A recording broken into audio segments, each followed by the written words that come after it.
The 2022 NFL season had everything. Good. Playoffs, baby, let's go! Bad. Roughing the passer on the defense. And ugly. Tunga Bailoa, oh boy.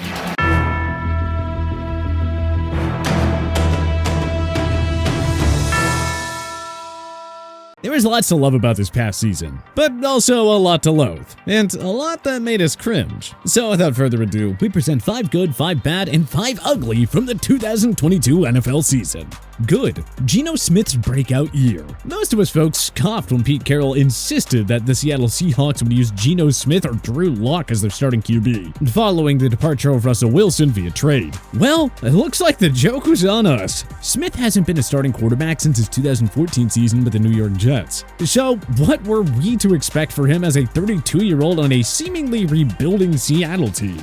Well, a lot, apparently. Smith had a league-leading 69.8 completion percentage while throwing for 4,282 passing yards, 30 touchdowns, and just 11 interceptions. Not only that, but he led Seattle to an unexpected wildcard berth as they finished 9-8 on the year. Their feel-good underdog season ended at the hands of the San Francisco 49ers in the wildcard round, but Smith's 2022 campaign was a huge success nonetheless. He just bought himself more time as a starter in this league. Bad.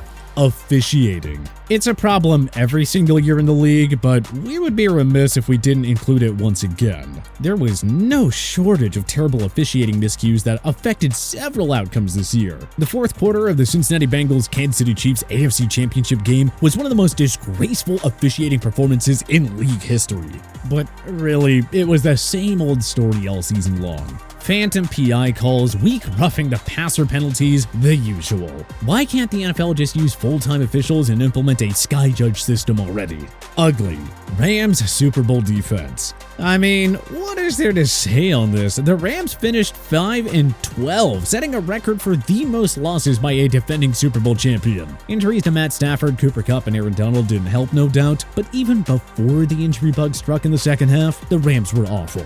We should have known that their Week 1 blowout loss at home to the Buffalo Bills was a sign of things to come. Good. The Giants strike back. The Giants entered 2022 with a new leadership group led by GM Joe Shane and head coach Brian Daboll. Coming off a 5th straight losing season, nobody realistically expected much of anything from Big Blue. But all Daboll did was help Daniel Jones turn in a career year. Saquon Barkley stayed healthy and rushed for a career-high 1,312 yards. Andrew Thomas had a monster season and anchored a turnaround on the Giants' O-line, and the young defense came together quicker than expected. The result? A 9-7-1 record and a playoff berth. The Giants then stunned the 13-win Minnesota Vikings in the wildcard round, marking the franchise's first playoff win since Super Bowl 46 11 years earlier. Bad.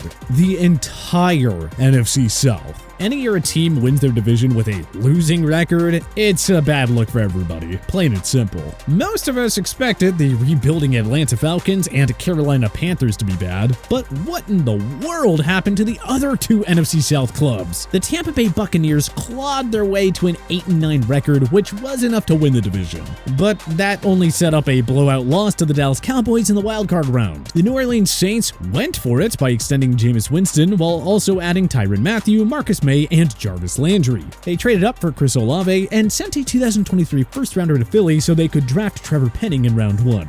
The result? A 7-10 record. Yeah, not ideal for an aging team that is way over the cap and long overdue for a top-to-bottom rebuild. At least the division figures to be wide open for a couple more years. Ugly.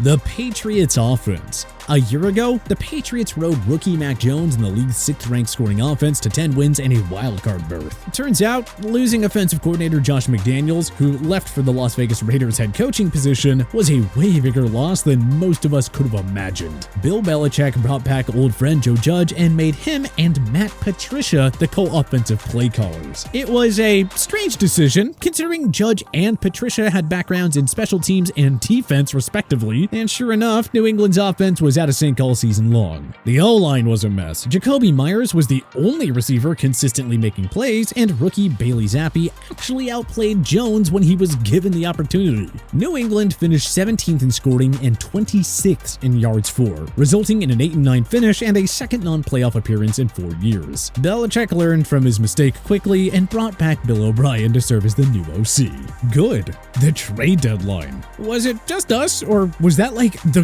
greatest NFL trade deadline ever. The granddaddy of 2022 trade deadline moves was the 49ers acquisition of star running back Christian McCaffrey from Carolina. Run CMC racked up 1,210 yards of offense and 10 total touchdowns in just 11 games as a 49er. He led them to a 13-win season and to their third NFC Championship game appearance in 4 years. The Kansas City Chiefs found a new weapon in 2021 first-rounder Kadarius Toney, landing the talented wideout from the Giants for 2 draft picks. Toney meshed well with Patrick Mahomes and helped Kansas City win the Super Bowl. The Chicago Bears traded veteran stalwarts Roquan Smith and Robert Quinn to Baltimore and Philadelphia, respectively. Smith and Quinn both helped their new teams to get to the postseason. TJ Hawkinson went off after moving from Detroit to Minnesota. Jeff Wilson flourished with a heavier workload following a trade from San Fran to Miami. The Broncos got a first-rounder from Miami for Bradley Chubb. So many star players traded in such short time, and almost all of them had a big impact with their new teams. Bad. Arizona Cardinals. The 2021 Cardinals finished with an 11-6 record and qualified for the postseason for the first time since 2015. It was supposed to be a major step forward for the franchise, but it turned out to be just a mirage. Arizona had an uninspiring offseason, curiously extending GM Steve Keim and head coach Cliff Kingsbury to extensions through 2027. They gave up their 2022 first-rounder to the Ravens for Marquise Hollywood Brown, and they didn't find a suitable replacement for Chandler Jones following his departure in free agency. Kyler Murray could only do so much with a flawed roster. Losing DeAndre Hopkins to suspension for 6 games didn't help, and J.J. Watt and Budda Baker were the only noticeable players on defense throughout the year. Regression was inevitable for the Redbirds in 2022, but a 4-13 finish? None of us saw that coming. Ugly. The Jeff Saturday Colts debacle. Indy fired Frank Reich after a 3-5-1 record and replaced him with former Colts center Jeff Saturday. Jim Irsay received plenty of backlash for insulting the NFL hiring process by bringing in a guy who had 0 collegiate or NFL coaching experience. Indy finished a pathetic 1-7 under Saturday. That included their historic meltdown against the Vikings in Week 15, in which the Colts blew a 33-0 lead. Good. Brock Purdy. The 49ers lost starting QB Trey Lance for the year in Week 2 with an ankle injury. Garoppolo suffered a season-ending foot injury in Week 12 against Miami, leaving Kyle Shanahan no choice but to roll with Brock Purdy, who, by the way, was the very last pick of the 2022 NFL Draft, aka Mr. Irrelevant. But instead of sinking, the 49ers only got better with Purdy. He won all 6 of the regular season games he played in, crushing Tom Brady's Bucs in his first career start and tossed 13 touchdowns against only 4 interceptions. Purdy iced up in the playoffs and helped the 49ers to the NFC title game. Unfortunately, he had to leave the conference championship game early with a UCL injury, and the 49ers were blown out by the Eagles. Still, Purdy exceeded expectations and gave the 49ers their new long-term solution at QB in the event that Lance doesn't develop like they had originally hoped. Bad. The Wilsons. The Broncos sold the farm to acquire 9-time Pro Bowler Russell Wilson from the Seahawks, seemingly ending their half-decade-long search for a franchise QB. Before the season, Wilson was handed a 5-year contract extension worth $245 million. Nathaniel Hackett, who didn't even last the full season, deserves his share of the blame. But Wilson was supposed to elevate Denver to playoff contender, and yet he tuned in the absolute worst season of his career, finishing 2022 with just 3,524 yards and 16 touchdowns against 11 interceptions. He took a career-high 55 sacks and finished with a career-low quarterback rating of 84.4. Here's hoping Sean Payton can somehow revive his career. And then there was Zach Wilson over in Gotham. The number 2 pick of 2021 was downright awful, to the point where it already looks like the Jets want to move on. Wilson completed 54.5% of his passes for 1,688 yards and 6 touchdowns against 7 interceptions in the 9 games that he played. The Jets had a top-level defense and wonderful contributions from rookies Breece Hall and Garrett Wilson, but they missed the playoffs all because of their terrible quarterbacks. And it all started with Wilson, who was outplayed by Joe Flacco and Mike White throughout the season. Ugly. Chargers charger it up versus Jaguars. The Chargers have found hilarious ways to blow games over the years, but this was easily their biggest choke job of them all. A 27-0 lead over the Jaguars in the wildcard round. What could possibly go wrong? I mean, the Bolts forced 5 Jaguar turnovers and didn't turn the ball over once themselves. And yet, they somehow lost 31-30 on a last-second field goal by Riley Patterson.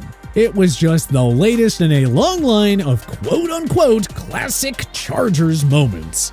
Good. Turnaround in Duval County. The Jaguars finished as football's worst team in both 2020 and 2021. The Urban Meyer experiment was a colossal failure and left a blemish on the organization. In 2022, the Jaguars hired a more player-friendly and qualified head coach in Doug Peterson, who was 4 years removed from a Super Bowl title with the Eagles. The Jaguars lost 7 of their first 10 games and looked finished, but team morale was at least a little bit higher under Peterson. Then, things suddenly started to change. The AFC South leading Tennessee Titans collapsed and lost their final 7 games. The Jaguars, meanwhile, won 6 of their final 7, including a winner-go-home game versus Tennessee in Week 18 to snag the AFC South crown. Trevor Lawrence then led Jacksonville to a thrilling comeback over the Chargers in the wildcard round, before the Jaguars finally ran out of steam in their divisional round loss to the Kansas City Chiefs. There is no shame in that. The Jaguars weren't even supposed to be a playoff team, yet here they were. Lawrence suddenly looks like the generational QB he was supposed to be, and the future has never been brighter for this franchise. Bad. Lack of postseason excitement. Maybe we were just spoiled by all those epic playoff games from 2021 that just went down to the wire, but like this year, the majority of playoff games lacked any drama or theater. Tom Brady versus the Cowboys in the wildcard round was a blowout. None of the divisional round games had thrilling finishes, with 2 of them being decided by 17+ points. The Eagles-49ers NFC Championship game was a dud because the 49ers ran out of quarterbacks. The Chiefs-Bengals AFC title game came down to the final seconds, but that contest was overshadowed by terrible officiating. Oh well, maybe next year will be better. Ugly. The concussion issues. The NFL's concussion issue reared its ugly head yet again in 2022. The league announced that concussions increased by a frightening 18% in the regular season for starters. Dolphins QB Tua Tagovailoa was at the center of the concussion issues. He suffered 3 head-related injuries, including one versus the Bills in Week 3. Yet he was cleared 4 days later for a Thursday night game in Cincinnati, only to suffer an ugly head injury that led him to being stretchered off. The NFLPA eventually fired the consultant who cleared him for that game. A sad and tragic reminder that we are a long way away from finding solutions to deal with concussions and head-related injuries in football. The NFL is nowhere close to solving this problem. But what other good, bad, and ugly things from the 2022 NFL season should we have included on our list? Let us know in the comment section below. If you like this video and learned a thing or two, clicking the like button helps out a ton. And hey, we appreciate it. If this is your first time coming around to TPS though, subscribing is a great idea because we put out videos like this every single day. But as always, thanks for watching, and we'll see you guys next time.